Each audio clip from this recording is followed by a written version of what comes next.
Yeah.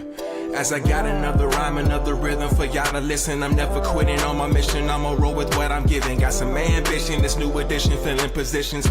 Looking at the void in myself and feeling what's missing. Better watch the way you going, better go in the right direction. In the moment you stressing, but you gon' be counting blessings. And I know that for certain. Keep on working, open curtains, haters swerving, cause they ain't ready for your final version. Whoa. I'm never gonna give up. Fall down, I just gotta get up, yeah. You're listening to the Tom Ficklin Show on WNHH-LP 103.5 FM, your home for community radio. Good afternoon and evening and morning to everybody. I use those phrases because it's tomorrow in Australia, regardless of when you hear this. But also sometimes time is an eternal and man-made construct as well. And we're going to chat with Dr. Jimmy Jones about really something that's on our heart, I think on many people's hearts, mind, and soul, because we're entering this period of peace on earth, goodwill toward women, children, and men. And that we've heard that mantra for several decades, several eons, but it seems to me that it's really as pertinent as we talk about move from this Native American holiday to the Christmas season, to Hanukkah. It really gets fascinating that people are going to be celebrating, but also people are dying as we speak and as you might be listening to this. So Dr. Jimmy Jones was kind enough to kind of weigh in and kind of talk to us for about 50 or so minutes, and we're going to have a dialogue about this Middle East crisis. And again, depending on your historical and her historical perspective, it's been going on for decades and centuries. And I hope I somewhat laugh, but it also is reason for crying and lamentation. But Dr. Jones, good morning, afternoon, evening to you. Good. How you doing? Good, man. Thanks for taking the time to kind of share with us. And I could spend 55 minutes with your background in terms of Hampton and Yale Divinity School and Black Coalition and Islamic University and teaching. A little bit busy, yeah. At Manhattan. And just being a really good soldier and servant here on the planet for your, I won't put you on blast in terms of the number of years that are embodied in that beard that you wear, but let's just say that you've been around for a few decades. So let's jump right in. I've decided to dedicate my December shows to this Middle East situation.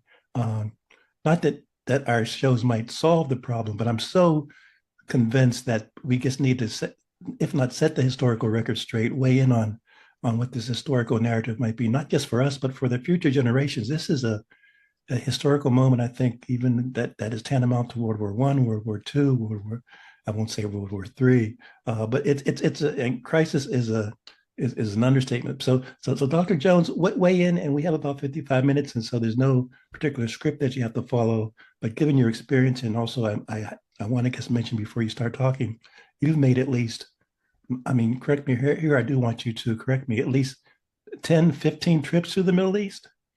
About that, maybe a little less, maybe 7 to 10, yeah. Yeah, so this is not just a cognitive conjecture on your part. You have been involved with this issue, not to mention your Islamic University. So let's kick in. That's enough for my soliloquy, and just glad to see you, and let's hear from you.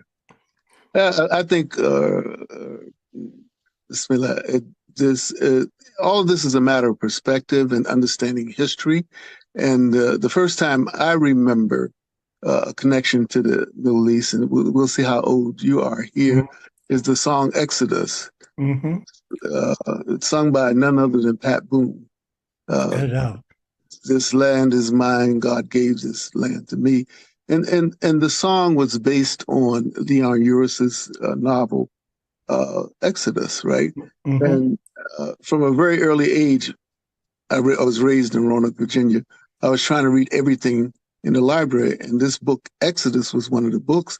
And this song, Exodus, became a #1 hit in the United States with Pat Boone singing, very Christian, right?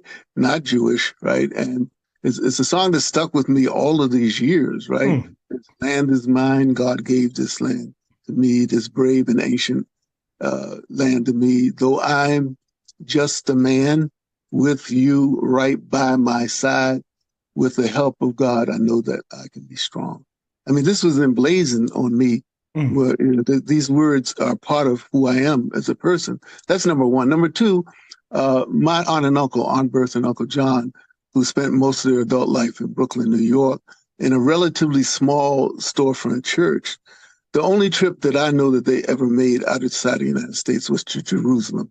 And this is a Black inner city storefront church. And I can remember again as a young boy, and nothing about politics. This was all within a religious construct in the African American community. And you know how Black churches get together, they go on trips. Well, they went to Jerusalem. I don't know how they got there. This is quite a while ago. But I know it was the only trip they ever made outside the United States. So in the African American psyche, right, Jerusalem looms large. Yes. Right, even today, if you go to Black, Jerusalem, it looms large. But there's that dance going on too, named Jerusalem. Right, yeah. So it looms large as both a cultural icon and a religious construct, right? Because for my aunt and uncle, this was a pilgrimage to Jerusalem. For Pat Bone going there, there's a video on YouTube of him standing there. It's a pilgrimage because Pat Bone is Christian. So why do I start there? Because I think part of the problem with how people are looking at what's going on in the Middle East is lack of context, right? Lack of history, lack of understanding. That this conflagration did not begin on October 7th. It began long before. And I'm not going to, let me just say that it's not my intent to argue with the various arguments that are put out there. My intent is to try to educate people and get people to understand what's going on there and why it should matter to us as people who live in this country. I'm not here to argue. So in terms of context, Jerusalem has been very important to people in the United States for a very long time, long before the establishment of the State of Israel, right? Long before. So that's point number one. Point number two is that, and I have to say this, that the leaders of Hamas and the leaders of the Israeli government ought to understand that mutual infanticide is not a road to peace. They have to understand. I mean, it just, I'm aghast, right? That one side would kill the other side's babies and vice versa, right? With some notion that this is going to bring peace. Yes. And I just don't get it. You kill my babies, I kill your babies. And in the case of Gaza, I think this is the 5th incursion since 2005. And so this is the 5th back and forth tit for tat, except Israel usually goes tat, tat, tat, tat, tat. And this time they've gone tat, tat, tat, tat, tat, tat. They've gone much higher than they've ever gone.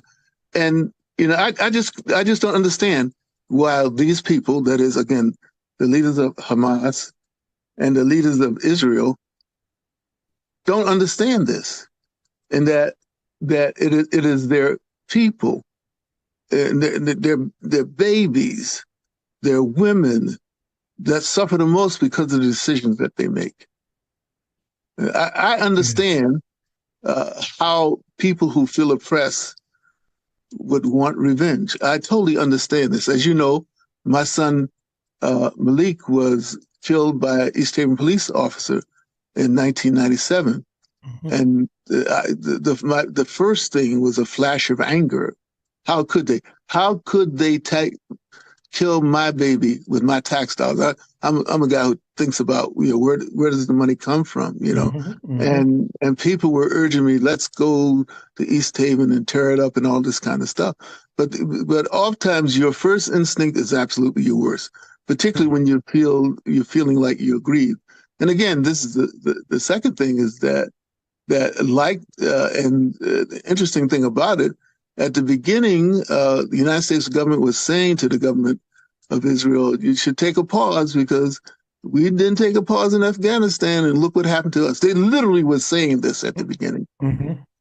And, again, this is like, when will people ever learn? Because the reality is that once you go down the revenge road, it's like, I kill your babies. It takes a long time. Yes.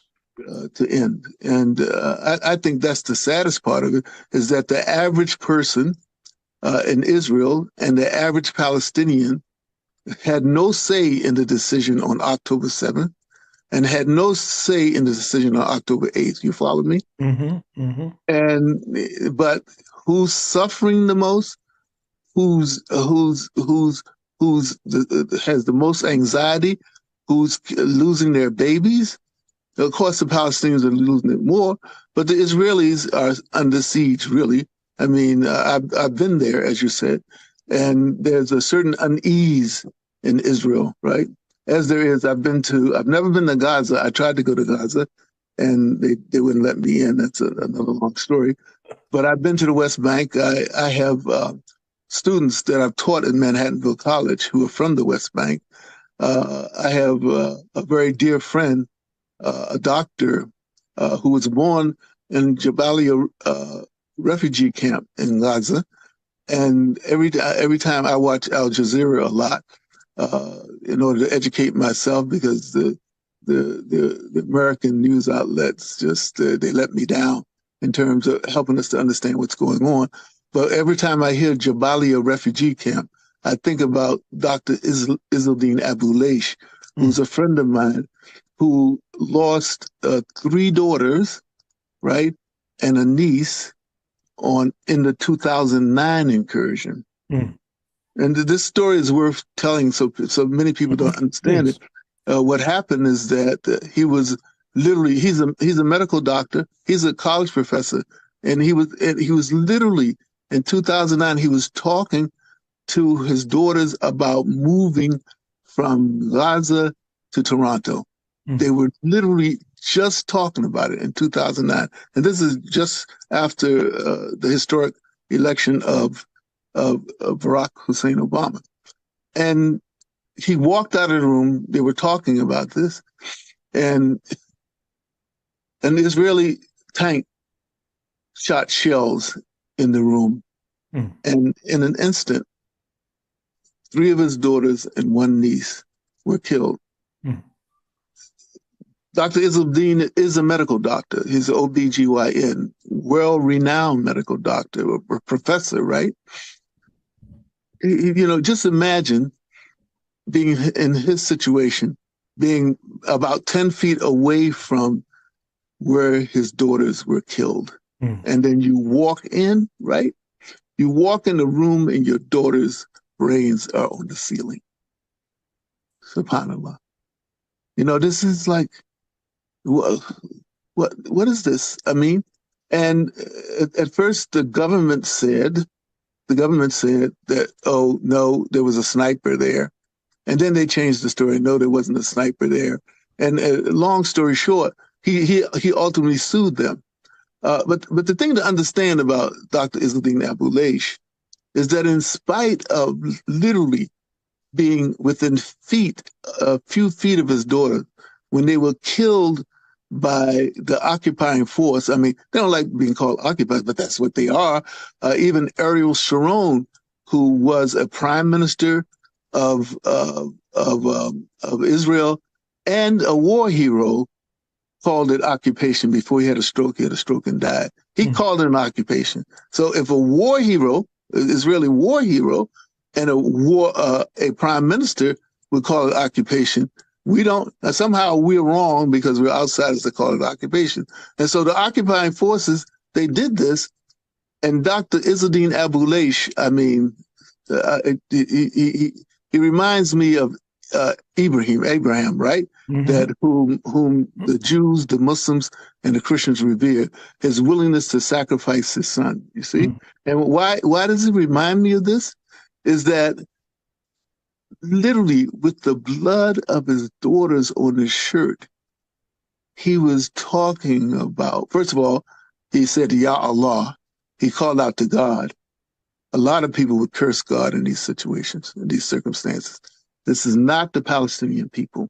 The Palestinian people, if you listen to them, you know any Arabic, you'll know they're saying, Alhamdulillah, all praise be God. They're saying, La ilaha illallah, there's no God but God. When they're literally digging in the rubble trying to find their babies, they call on God first. And Dr. Izzeldin Abuleish, he did this. And then the next thing they did, actually, for your viewers, you just go on Google and you just put in his name, Izzeldin, Izzel. I always misspell his first name. His last name is Abuleish, Abuelaish, and you will see his reaction, because at the moment this happened, this is the kind of guy he was. As in this case, the Israelis were not letting the press in, right? They weren't letting the press in. And so he was literally reporting from Gaza in his house. He was on the local TV when the Israeli Defense Forces killed his babies. And so you can see it. And you can see what he said. The first thing he said was, Ya Allah, oh God, right? Why did they kill my children? I'm a person of peace. There's no threat here. I mean, this is what he's saying. When a lot of us would be cursing because our children have died. This is what he's saying. And then he had children who were injured there. It wasn't just killed. And you can see him afterwards with blood, literally the blood of his children on his shirt. Him walking with a surviving daughter, trying to get her to an ambulance, and you can go online and see the story. And then this happens in 2009, and then I had met Dr. Abuleish in the late 1990s, mashallah, and we bonded right away. He'd come to Manhattanville to speak about Gaza, and he'd come to speak with some Jewish associates of him whom I came to know. But my point about this, and then that's how I got to try to go to Gaza. They wouldn't even let me in back then. The point I'm making about this is that the Palestinian people I know, I don't know people that I know to be Hamas. I don't know if I've ever met them. I probably have when I've been there. But the Palestinian people I've taught, the Palestinian people that I have sat with, that I've dined with. Ramallah is on the West Bank. I've dined with a Palestinian student of mine in the West Bank. Are some of the most resilient, educated people in the world. They're not animals. They're not, and they don't deserve to die like this. They're not animals. I'm sorry. And the resilience you can see now, and you can see resilience personified in Dr. Izzeldin Abuleish, because in 2012, I believe, 2009, this happened. He wrote a book. The title of this book, after all of this pain, and remember, Dr. Abuleish was born in a refugee camp. He was born in a refugee. Jabalia, every time you hear that the Israelis have bombed Jabalia, you should think of Dr. Izzeldin Abuleish, because when he begins his speech, he comes and speaks at colleges. You can catch him on CNN. You can catch him. He preaches about peace and coexistence, but he starts by saying often, not always, my name is Izzeldin Abuleish. I was born in Jabalia, proudly, a proud Palestinian. He was born in a refugee camp. I was born in Jabalia refugee camp. They're some of the most resilient people I know. So he wrote a book. The name of the book was not Damn Israel or The Hell with the Israelis. The name of the book is, and I recommend it to your listeners, the people watching here, was I Shall Not Hate. That's why it reminds me of Prophet Abraham, peace be upon him. I shall not hate. In spite of being born in a refugee camp, having to deal with the stresses of strains of living under occupation, He went to school. There's a little known fact about the Palestinians. So the literacy rate in the United States of America is like 99%, right? The literacy rate in the state of Israel is like 97%. Now, under occupation, the literacy rate of Palestinians is 96%. I want you to let that sink in for a moment. These are people who literally, because I visited a couple of the colleges and universities when I was there. These are people who, when they get up in the morning to go to school, they don't know whether they're going to get there or not for two reasons. Number one, the IDF, the Israeli Defense Forces, might set up a checkpoint that makes it so difficult to get there that they never get to school. Or number two, the Israeli Defense Forces, or if you live on the West Bank now, you may be attacked by people who are under international law, illegal settlers. Under international law. Again, I'm not trying to be controversial here. What I'm saying is factual, and I'm not trying to make Israelis bad and Palestinians good. I know some Israelis, right? Like I know some Israelis who were fighting, who were fighting for the rights of Palestinians. For instance, on October 7th, a woman, her last name was Silver, I believe, who established an organization called Women Wage Peace, right? And what did she do? The purpose of the organization was to bring Palestinians and Palestinian women and Israeli women to think about ways to work for peace. Yes. That was the purpose of the organization. And this woman, she used to ferry Palestinian cancer patients from Gaza to the checkpoint, because you couldn't get into Jerusalem without getting. I've been through the checkpoint. There's no other word but a humiliating experience. If you read Dr. Abu Lash's book, you know, you'll see it. It's a humiliating experience, and he's a medical doctor. He was going into Jerusalem for his residency, and he had to go through this humiliating. Because understand, no disrespect to 18-year-olds. But oftentimes at these checkpoints, these are young Israelis, 18 to 20 years old. And I don't know about you, but at 18 years old, I wasn't very mature. I just wasn't. And the science is that you're not. And so these are the people you meet at the checkpoints. I mean, when I flew into Tel Aviv, these are the people who interrogated me.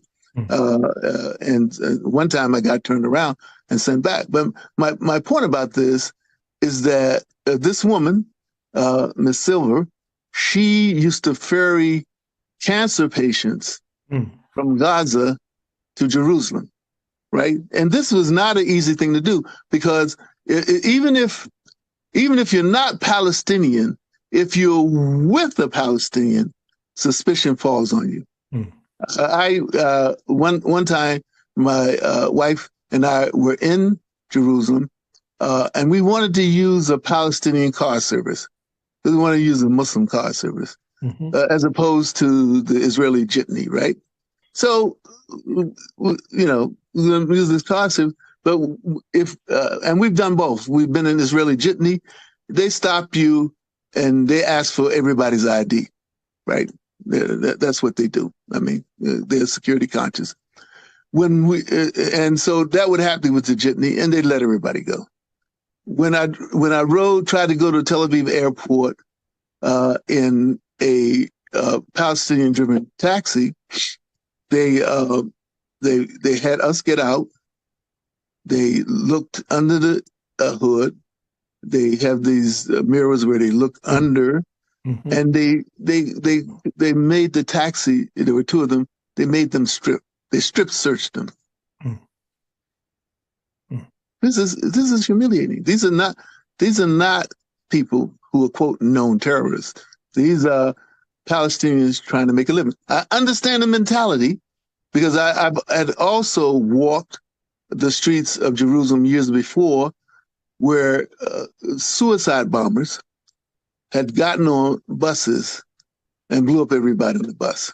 Let me just be clear here. As a Muslim, and I've said this to Israeli groups, I've said this to Arab groups, I've said this to Palestinian groups, I've said this to other groups. There's nothing in my understanding of Islam that calls for getting on a school bus and blowing up everybody, or walking into an ice cream parlor. This is what they used to do before they built the wall. Or walking into an ice cream parlor. These are Palestinian suicide bombers. Or walking into an ice cream parlor where a family is there trying to buy ice cream for their kid. I don't see anything in my religion that supports this. And I'm a professor of comparative religion, right? What I know of Judaism, and I have many Jewish associates, I know of nothing in Judaism that supports what's going on as we speak. I don't know. I don't know how people justify this, it's not only as a Jew and as a Muslim, but as a human being. Helpless babies in incubators. As a human being, on that Saturday morning when the Hamas went into households, I've watched the stories of young Jewish children as young as there is a hostage as young as 3 years old. I know of nothing in Islam, I'm really not an Islamic scholar, but I know a bunch. But I know nothing of Islam that condones the kind of behavior that went on. I don't know about the extreme behavior that people talked about, but just going through from house to house and murdering people and burning people. I don't know what it is. Who are clearly a 3-year-old is definitely a non-combatant. We have rules of engagement, just like the international rules of engagement. Muslims have rules of engagement. A 3-year-old? Seriously. And so, back to Dr. Izzeldin Abu-Laysh, extraordinary human beings, right? He wrote a book called I Shall Not Hate. That's number one. Then number two, he set up a foundation called Daughters for Life in memory of his 3 daughters. Daughters for Life. What is the purpose of this foundation? The purpose of this foundation is to provide educational opportunity for young Middle Eastern women, right? Because he feels that if there were more educated women who were in leadership, we wouldn't have this kind of brutality. I'm in his camp. I'm in his camp. And so there's been since 2012, I believe, more than 30 young women have come from the Middle East to the United States and Canada. And some of them came to Manhattanville College, where I was, to study, because this is what he did with his grief. This is what he did with his anger. He didn't go and get a bunch of people and try to shoot up Israelis. He tried to make women strong. By the way, he meant Middle Eastern women, which it could include Israeli women, but they don't apply. He meant Middle Eastern women. He didn't mean just Arab. He didn't mean just Muslim. He meant Middle Eastern women, right? And so, and because when you, as you know, Tom, when you come up in a racist, brutal situation, there's a possibility that you become so embittered that you're no longer, your heart is no longer focused, right? But that's not what happened with Dr. Izzeldin Abu-Laysh. He wrote a book called I Shall Not Hate. He set up a foundation called Daughters for Life, and he goes around speaking to everybody who listens, Jewish, Muslim, people who are atheists, and he argues for peace. He argues for peace, particularly in his homeland, right? For Palestine, but between people. And so my point is that for me, the Palestinian people, that Dr. Abu-Laysh is just an example of the people I met when I went to Palestine. I mean, I'd be walking down the steps into the old city, toward Al-Quds, which is a holy place that Muslims pray. And I'd meet Palestinians, and they'd ask me where I'm from. I'm from the United States of America. And a couple of them gave me their phone number. And you know what they said to me? And I understand these are people under occupation, right? And they have to have checkpoints to get into this very holy place to pray. They said, if you ever need any help, call me. I said, you seriously, dude? I said, seriously?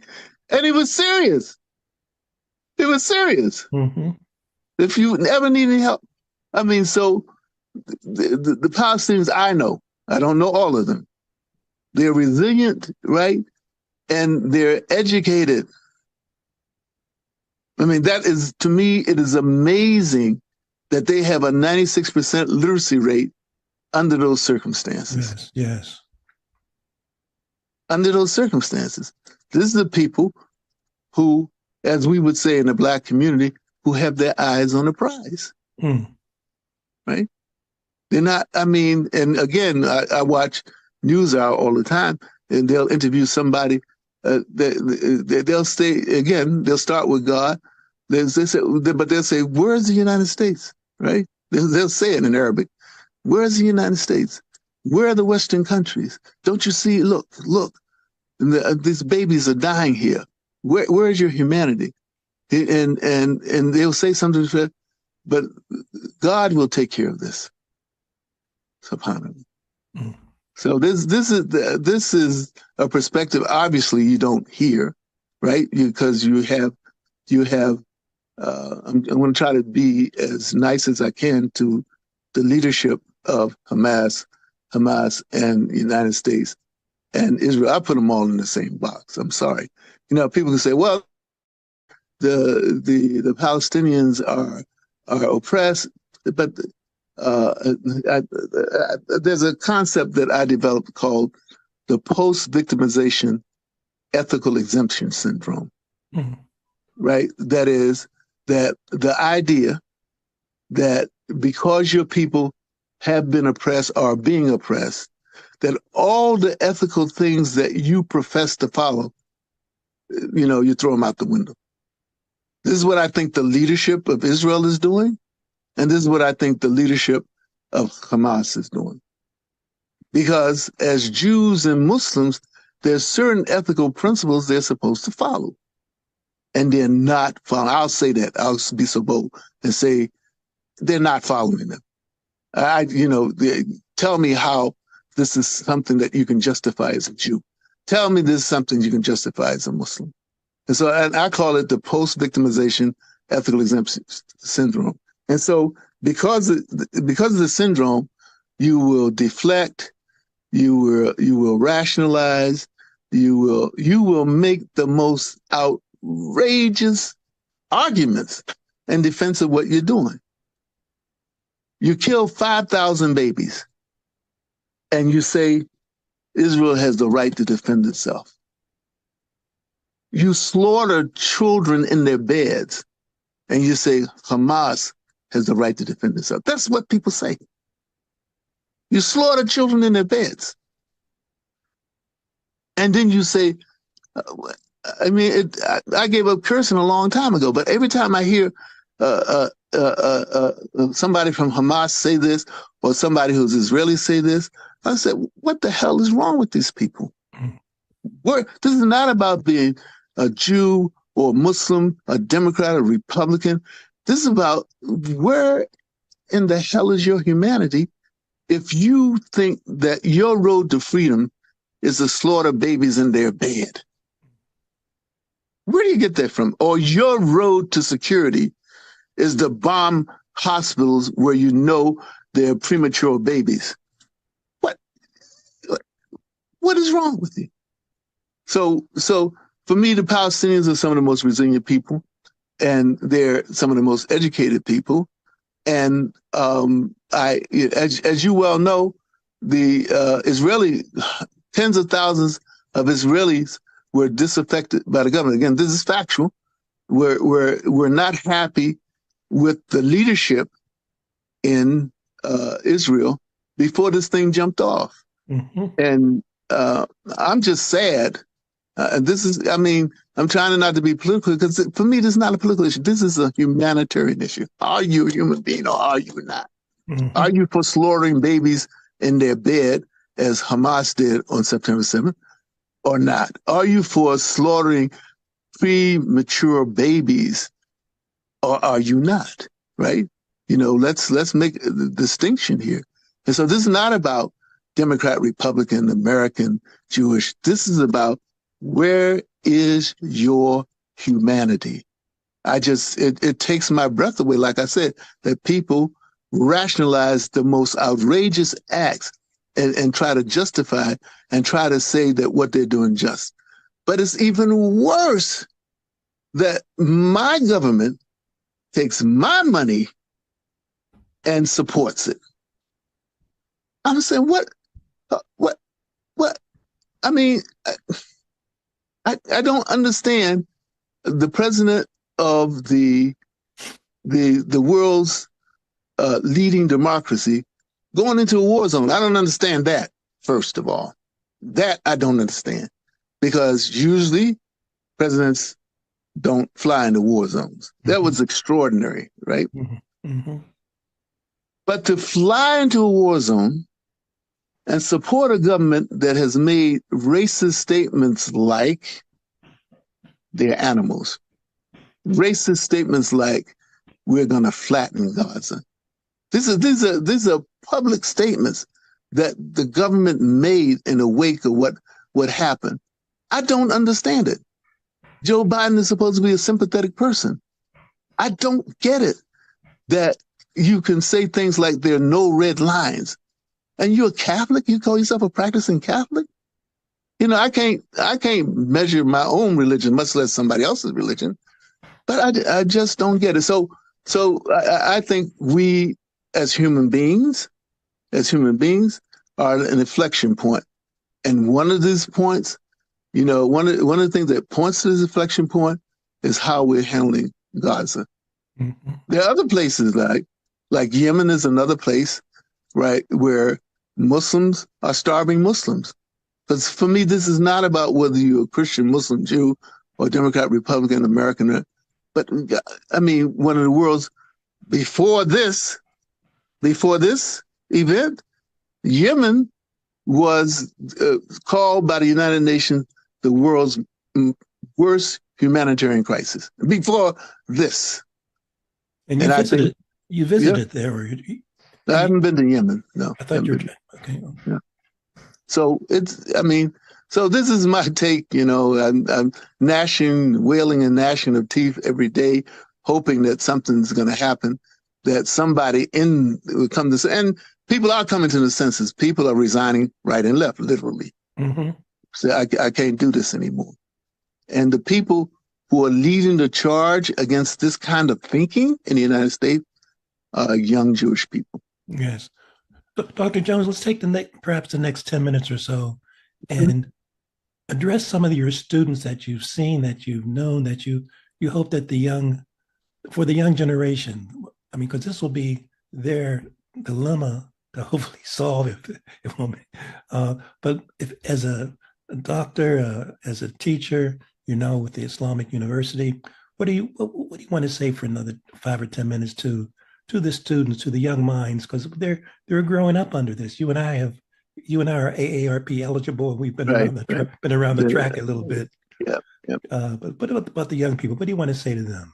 What I tell them, you know, I tell my current students, and I tell my former students who I taught at Manhattanville, some of which from Egypt and some are living in other countries because they left Egypt because of the regime there. I said, you are a hope for the future. Why? Because you're bicultural. You understand because Middle East culture is very different from American culture. And by Middle East, I include Israel. They want to, you know, Israel. I mean, this kind of revenge-minded thinking is not. This is not just Israel. There's Muslim Arab countries have this kind of thing as well. So I said to them, I said, you're bicultural, which means that you can speak the language and understand the culture of both the so-called East and the so-called West. And so I think you are primed to be bridge builders between the two, right? And in a sense, I have to go back to my friend, Dr. Isdin Abouleish. He's an example of that, right? He's a bridge builder because he was educated. Well, he was educated in Egypt, really, but he came here and he got a master's at Harvard. And he's bicultural. He understands American culture, even though he was born overseas. I mean, it needs this kind of person to bridge the gap because people are so busy othering people. Because you're black, you're other. Because you're Muslim, you're other. Because you're Mexican, you're other. And people need to be able to see through all of these things and see humanity. I mean, and I don't know if you read this book. There's a book called I'm a bibliophile, so I have a book for everything that I would recommend to young people, well, no matter where they're from. Better, not bitter. It's by Dr. Yusuf Salam, who was one of the Central Park Five, who was unjustly accused. He was 15 years old, man. Yes. 15 years old. And they railroaded him. There's no question about it. They railroaded him. But because of his faith, this is Muslim, his faith, he was determined not to be bitter. Determined. He took the story of Joseph, which again, Jews, Muslims, and Christians.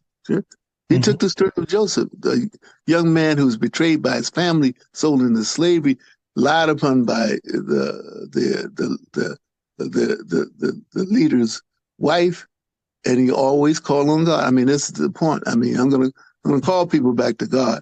He always called on God first to help, to give him strength to have this. And so my message to these young people is that now that you're bicultural, that you understand the culture, and this is what, again, Isdin Abouleish is trying to get these young women to do. They come to the United States. Some of them stay here. Some of them go back. There are a few who've gone back, become doctors, and some stay here in the United States. I think that's part of our hope, that people have seen so-called both sides and understand how badly humanity can go wrong. Because they've seen it from the underside. And I would say, never let anybody treat you less than a human being. Never, ever. There's a Holocaust survivor, two quick examples. Holocaust survivor named Hetty Epstein.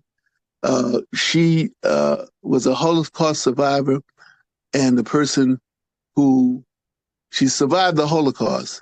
And because she survived the Holocaust, she was a champion of Palestinian rights, right? This is her words, right? And she used to go around before she died. She would go around and she would talk to young people, right? And she would end most of her speeches with 3 pieces of advice. Number 1, don't be a bystander. If you got some power in a situation and you're seeing people being if you see people being abused, don't be a bystander. Number 2, study history, right? So you can understand the context of what you see in front of you, right? And number 3, don't hate. This is Martin Luther King, right? This is Martin Luther King, right? You know, he said, hate scars the soul of the person who hates, right? It scars your soul, right? This is what he used to preach. So I would give that advice to him. Don't be a bystander. Yes. Study history, and whatever you do, no matter what happens, don't hate. And I'm glad you referenced the the gentleman from the Central Park Five. He's recently elected to the New York The City Council. Yeah. Let's spend, if we can, 5 minutes just so people will know that you're raising the prophetic voice, but also we may not be in our winter of our life, but we're not quite sure how many more winters we're going to see. But Oh no. But your involvement with the university, the Islamic University, I want people to kind of understand that you're planting those seeds and sharing your wisdom, your expertise, your experience with folks that want to make this world a better place. Right. So the Islamic Seminary of America, we talk about the 3 R's. The first R is that we're rooted in our religious tradition. Again, remember I said about the Palestinians, the first thing you do is you call on God. So whatever you do it has to be within those boundaries, right? Mm-hmm. The secondly is that we are contextually relevant. We're not going to just deal with something that happened 1,000 years ago or 100 years ago or 50 years ago. We're going to deal with what's going on, what people are dealing with right here, right now. Mm. The third is rigorous. We're academically rigorous. That what we try to get people to do is to think critically. As Malcolm X famously said, the best thing you can learn to do is think for yourselves.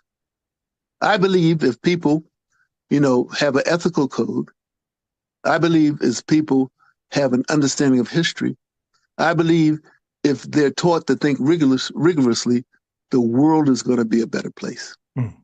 It's going to be a better place. Not that I try to indoctrinate them. Unfortunately, I got to say this, that a lot of what goes on in colleges and universities is indoctrination, right? It's the oppressed group du jour, whatever oppressed group that university favors. I mean, that's why, by the way, universities like Harvard are getting in such trouble, because somehow they think their role is to make statements for or against the group. At the Islamic Seminary of America, we have not made any statements on Gaza. We made no statements about George Floyd, in spite of the fact it hit pretty close to home for me because a police officer killed. And what's the rationale here? Is because when you wade into the thick of these things, it doesn't solve any problems as an educational institution. What our job is to give people the tools to stand up unapologetically against what's wrong. That's our role. They should stand up no matter. This is up at Harvard, outside the law school library, they have quotations from lawgivers, right? The standards of law. And one of the quotations is chapter 4, 135 of the Quran, right? Oh, ye believe, stand out for justice as witnesses to God, even if it's against yourself, or your parents, or the rich, or the poor. I'm paraphrasing. But my point is that the kind of education that people ought to be getting in college and seminaries is an education that calls people, as Abraham, Prophet Abraham did, famously with his fathers and the people of his time, who would stand up and say, "I'm sorry, Dad, that's wrong. That's wrong." So that's my message to folks. That's how we should try to raise our children. That's how we should try to educate folks, right? That as Malcolm X famously said at the end of his autobiography, he said, "I'm for truth no matter who speaks it. I'm for justice no matter it's for or against. I'm a human being first and foremost. And as such, I'm for whomever or whatever benefits humanity as a whole." Let's conclude on that note. That's so important and profound. Dr. Jones, thank you immensely. Thank you for the opportunity. And we'll do it again. All right. See you soon, neighbor. All right. Take care. All right. All right.